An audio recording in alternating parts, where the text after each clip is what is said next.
I'm still addicted to food.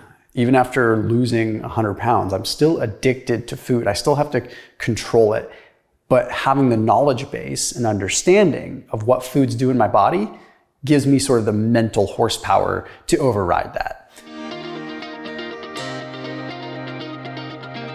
And I know some people can completely get rid of their food addictions, but I think so much of it is really ingrained neurologically. Anyhow, lower carb diets, the keto diet, it saved my life. It totally did. And I am absolutely pro keto, especially for getting yourself out of the depths of despair. I was metabolically deranged. I was completely out of whack. So yes, I was overweight, but that was just a side effect of all the other things that were going on, right? I was pre-diabetic. My fasting glucose was like 130. It was pretty darn high. Okay. I was riddled with anxiety. I still have anxiety to this day, but not nearly like I had it before. I was super depressed. So how did it save my life? It didn't save my life because it's magic. Okay. And I've had an evolution and things have grown and things have changed and my perception on things has changed. And you may see my content and think that I have a change of opinions on things. And even though I have a mild change of opinions on things, it's more so about my evolution and being able to share what worked, what continues to work, and what might work in the future.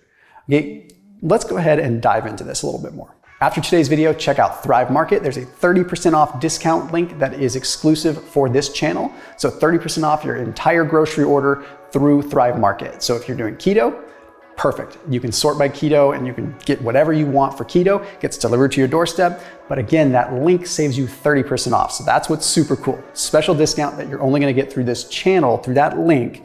Plus you get a $50 free gift. So check out Thrive Market, get your groceries to your doorstep after this video. I'm going to reference an analogy that's going to make a lot of sense. It made a lot of sense for me, and it's made a lot of sense for people that I've talked to personally. The lower carb ketogenic diet specifically put me in a situation similar to a level 3 trauma center. I needed serious metabolic help. Very overweight, very messed up. I needed metabolic help. So I went into this level 3 trauma center. Okay. Then as time went on, keto kind of helped me through all these things.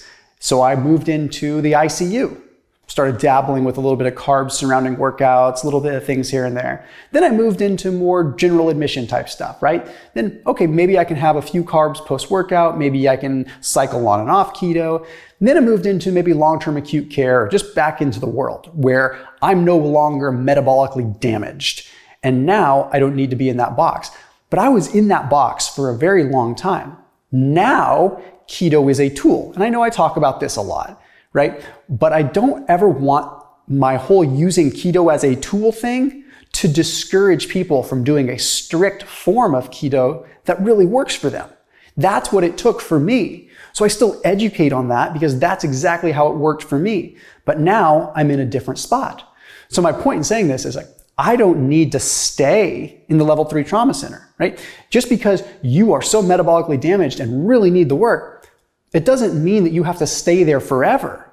I see keto as a tool, even if it means you're there for 2 years because it works. But the other way that it saved my life is it put me in a box. It really did. I am someone that has addictive personality. And when I start feeling myself starting to inch the other way, you bet your bottom dollar I go right back to strict keto. Not because it's magic, but because it puts me in that box. For me to just not have carbs as an option, it just works. I just don't have to think about it. It's easier for me. And then I start making good choices, right? So I encourage you, if it works for you, to do it. When I talk about cycling carbs, when I talk about doing this, I'm talking about understanding energy dynamics too. We'll get into that. The way that it saved my life is it taught me about satiety. It taught me what it really feels like to be satiated, not just eating a bunch of food because I think I'm hungry. It taught me what hunger feels like and what mental hunger feels like. Wanting to eat food because my brain wants to eat food compared to when my body actually needs food. Also, along with fasting, I learned that, shoot, maybe I don't need to eat as much as I was eating before. And maybe I'm not actually starving. Maybe my brain's just telling me I'm starving. And again, it'd be easy to say, okay, well, that means it's the Holy Grail. I'm going to stick with this forever. No, it teaches you.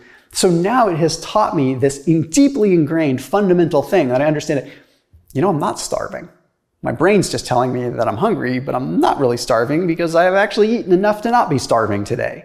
And understanding this. Another thing that it's taught me is that in the beginning, I thought carbs were terrible and that they were the problem and the only problem. And you know what? It's okay. Sometimes that demonizing mindset gives you that anger drive to keep going and to stick with it. And I had to harness that for a little while. Carbs suck. I hate carbs. And I had to ride that because sometimes that's how I could keep myself from reaching for the carbs. Okay. But what it ended up teaching me eventually is that, carbs need to be burned. Period. They should be burned. And you don't need them if you're not burning them. In fact, you don't always need them in general. But the point is that if I'm going to be more active, I can get away with carbs. And when I say carbs, I mean wholesome carbs. I mean fruits. That's pretty much what I eat when I have carbs, right? I might have some legumes. I might have things like that, some sweet potatoes. But you're not going to find me eating hyperpalatable processed carbohydrates, okay? Point is that if I exercise for 2 hours, then yeah, I can have some carbohydrates. And I'm not saying that you need to go do this, but doing keto saved my life because it taught me those energy dynamics that carbs just need to be burned. That's what they're there for. They're not there just for sustainable, ongoing, never-ending fuel source. Once you learn that, it's a total game changer because then keto becomes less about being in a box and less about having to abstain from everything that's bad, and it becomes more about the tool that is an amazing tool. Because outside of losing weight and outside of the simple parameters that it puts you on, it has amazing effects. Histone deacetylase inhibition, more influence of GABA, brain is a little bit calmer, potential inflammatory modulation effects. There's a lot of benefits that come with it. Maybe or maybe not, they're better than a caloric deficit. Maybe or maybe not, they're better than this diet or that diet, but it's a heck of a tool to have in your arsenal. And it clearly saved my life. If I hadn't discovered it, I would 100% not be doing what I'm doing today. And I would definitely not look the way that I look today because I needed that box. You know how many diets I tried before it actually clicked?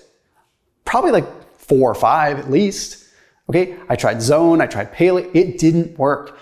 So when people say that keto doesn't work, maybe they're just one of the types of people that just it doesn't click with. But I can almost guarantee you if you're watching this video and you're on my channel, you used it at some point or you at least toyed around with the idea of it. It saved my life because it opened my eyes. And now my eyes continue to get opened because now I'm in a world of research and I can see things as they unfold and really go for the ultimate optimization to be the best version of myself.